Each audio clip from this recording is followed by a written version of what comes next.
11.6 사건 수사를 위해 정 총장을 연행하려던 일이 12.12라는 예기치 않은 상황까지 빚어내게 된 1차적 원인은 정 총장이 순순히 연행에 응하지 않고 반발했기 때문이었다. 그러나 그때 노재용 국방장관이 자신의 자리를 지켰거나 대책 없이 10시간 동안이나 숨어 다니지만 않았더라도 사태가 그처럼 악화되는 일은 없었을 것이다. 참모총장 공간에서 총소리가 나던 저녁 7시 15분경 노재현 장관은 가족과 함께 참모총장 공간과 바로 이웃한 국방장관 공간에 있었다. 노 장관은 총장 공간에서 총소리가 나자 정확한 상황을 파악해보려고 하지도 않고 미처 옷도 갈아입지 않은 채 담을 넘어 서둘러 공간을 떠났다. 이 최초의 도피로부터 이튿날 새벽 4시 30분경까지 무려 10시간 가까이 노 장군은 군 통수권자인 대통령의 전화를 통한 직접 호출에도 불응하고 잠적해 있었다. 국방장관의 이해할 수 없는 이런 처신 때문에 대통령의 재가가 10시간이나 지연되었고 자칫 우리 군부대 간에 대규모 무력 충돌이 발생할 수도 있는 위험한 상황이 벌어졌던 것이다. 공간을 빠져나와 1시간 넘게 시내를 전전하던 노 장관은 8시 40분경 국방부 상황실로 전화해서 상황을 알아본 뒤 9시 30분 육군본부로 갔다. 그곳에서 김용유 국방부 차관한테서 정 총장이 박 대통령 시해 사건에 연루된 혐의로 합동수사본부로 연행됐다는 보고를 받았다. 또 정 총장 연행 사실은 이미 합동수사본부장에 의해 대통령에게 보고됐고 육군본부에도 보고됐다는 사실도 알게 되었다. 그랬으면 노 장관은 곧바로 대통령에게 연락을 취하고 주무장관으로서 사태 수습을 위해 백방으로 노력을 했어야 했다. 그럼에도 불구하고 그는 대통령에게 아무런 보고도 하지 않은 채 10시경 육군본부를 떠나 한미연합사 상황실로 다시 피신했다. 노 장관은 그곳에서 처음으로 최 대통령과 전화 연결이 됐고 즉시 총리 공간으로 오라는 지시를 받았다. 그때가 노 장관이 피신을 시작한 지 2시간 40분이 경과한 밤 10시 10분경이었다. 하지만 노 장관은 가겠다고 답변만 하고는 총리 공간에 나타나지 않았다.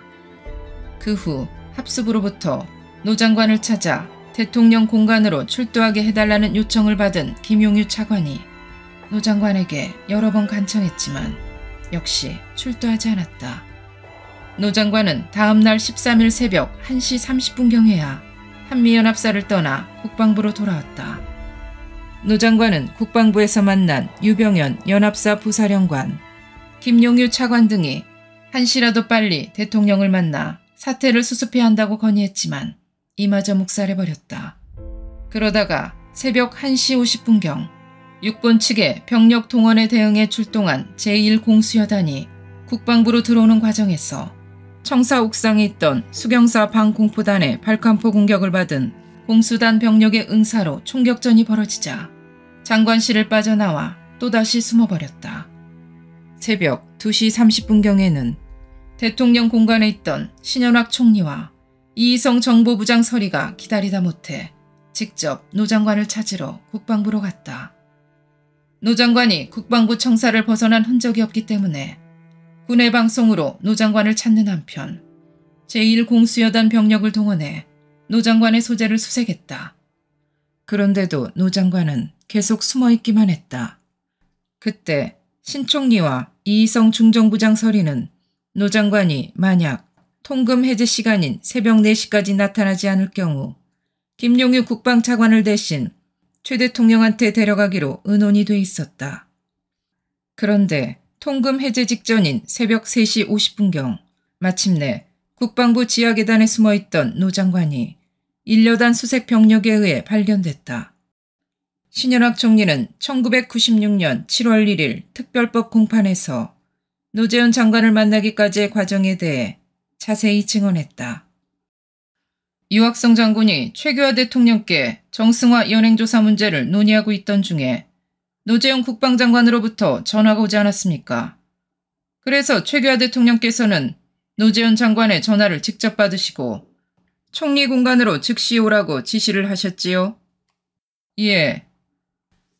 당시에 최규하 대통령께서 노재현 장관에게 총리 공간에 오라고 이렇게 지시를 하신 것은 정승화 연행조사에 대한 재가 문제, 최종적으로 어떻게 재가를 하실 것인가를 논의하기 위한 것이었지, 정승화 총장을 석방하는 것을 명령하기 위해서 오라고 한 것은 아니지 않았습니까?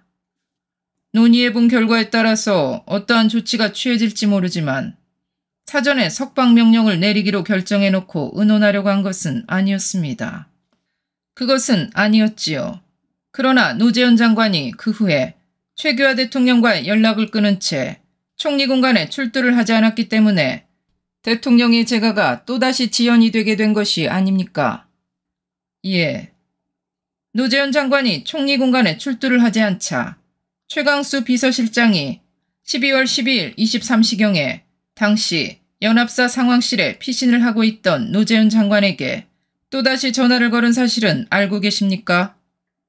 아마 그랬을 겁니다. 그래서 대통령께서 본부가 계시니 즉시 총리 공간에 오라고 지시를 했다는데 이 사실은 알고 계십니까? 아마 그랬을 겁니다. 그런데 그때에도 노재현 장관은 끝내 총리 공간에 오지 않았지요? 그렇습니다. 국방장관이 국가원수이며 군 최고 통수권자인 대통령의 거듭된 출두 지시를 무시한다고 하는 것은 중대한 항명이 아닙니까? 그것은 명령에 복종하는 것이 당연하지요. 그리고 어느 의미에서는 사실상 국방장관으로서의 직무 수행을 포기했다고까지 볼 수 있는 것이 아니겠습니까? 포기했다는 문제보다는 일단 완수하지 못했다는 건 사실이지요. 노재현 국방장관은 그 후 계속 연락이 두절된 상태에 있다가 다음 날인 13일 2시 30분에서 3시 사이, 이것은 총리께서 검찰에서 말씀하신 시간입니다. 사이에 총리 공간에 전화를 해서 증인과 통화를 하게 되었지요? 그렇습니다.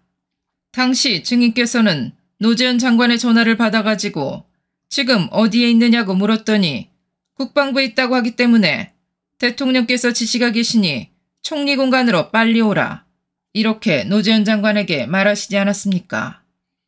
했습니다. 그러나 노재현 장관께서는 선뜻 총리께서 하신 말씀에 응하지 않았지요? 못 가겠다고 그랬습니다. 그래서 최규하 대통령께서 다시 전화를 바꾸셨지요. 나중에는 바꾸었습니다. 그래가지고 노재현 장관한테 직접 다시 전화를 해서 빨리 오라, 이렇게 대통령께서 장관한테 다시 지시를 하시지 않았습니까? 했다고 생각합니다. 그러나 노재현 장관은 대통령의 지시에도 응하지 않고 못 오겠다고 또 그러지 않았습니까? 그런 것으로 합니다.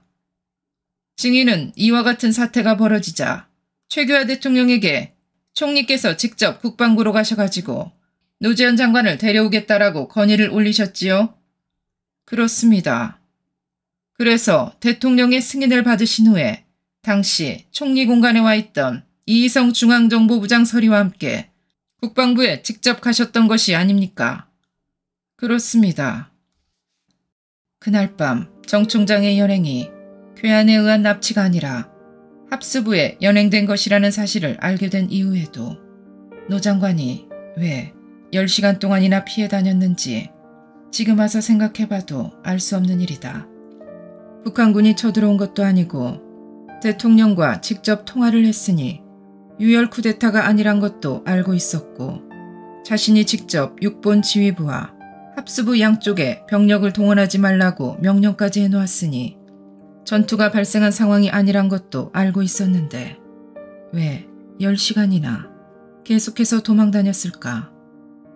정 총장을 연행해간 사람이 자신이 가장 신임하고 있는 보안사령관이란 사실을 알게 되었는데도 무엇이 두려웠을까? 왜 자신의 안전이 위험하다고 판단했을까? 어떻게든 이해해보려고 곰곰이 생각해보았지만 납득할 만한 답을 얻어낼 수 없었다. 왜냐하면 내가 알고 있는 그분은 자기 허락도 없이 정 총장을 연행하는 걸 알았다면 직접 나와서 야, 이놈들! 누구 허락받고 하는 짓이냐? 하고 내 부하들에게 호통칠 배짱 있는 분이었다. 자타가 다 인정하듯 활달하고 호방한 기질의 노 장관이 10시간이나 도피 행각을 하면서 잠적한 것을 보면 분명 이유가 있었을 텐데 노 장관은 그날 밤 자신의 행동에 대해 어떤 설명도 한 일이 없었다. 이후 노재현 장관은 5.18 재판에 검찰 측 증인으로 나와 12.12 사태를 쿠데타로 본다고 증언했다. 이 증언은 정 총장의 주장과 일치하는 것으로 당시 노 장관의 입장이 정 총장과 같은 것이었다는 하나의 방증인 셈이다. 그런데 정 총장과 달리 12.6 사건과는 아무런 관련이 없는 노 장관이 그날 밤 왜 정승화와 같은 입장이 되어 있었을까? 12.6부터 12.12까지 한 달 보름이라는 시간이 흐르는 동안 노 장관과 정 총장 사이에 어떤 일들이 있었기에 노 장관은 총장 공간에서 총성이 울린 순간 자신에게 위험이 닥쳤다고 판단한 걸까? 60만 대군을 휘하에 거느린 국방장관이 얼마나 급했기에 옷도 갈아입지 못한 채 담을 넘어 몸을 숨겨야 했는가? 노 장관은 김대중, 김영삼, 김종필 세 사람 중 누구의 집권도 쿠데타를 해서라도 저지하겠다고 공언하며 자신의 힘을 과시한 정승화 총장과 어느 순간부터 손을 잡았던 것 같다. 그래서 내가 노 장관에게 정 총장을 연행 수사하겠다고 세 차례나 건의하던 그 어느 오간에 그의 반응이 갈수록 뱀꼬리를 닮아가고 있었던 것이다. 정 총장의 공간에서 울린 총성을 듣는 순간 노 장관은 직감적으로 합수본부장인 내가 드디어 정 총장을 연행하는구나 하고 판단했을 것이다. 어쨌든 정 총장에 대한 수사에 대해 이런저런 이해관계를 따져보며 번번이 미뤄왔던 노 장관은 막강한 권력자인 정 총장을 제거하는 위험한 일을 벌이는 대신 정 총장과 이심전심으로 손을 잡고 있었던 자신의 처신을 떠올렸을 것이다. 그리고 이제는 끝장이구나. 그러니 일단 피하고 보자고 생각했던 건 아닐까. 이것은 어디까지나 내가 알고 있는 노재현 장관의 성품, 내가 겪은 12.12 전후의 곡절들을 미루어 짐작해본 이야기일 뿐이다.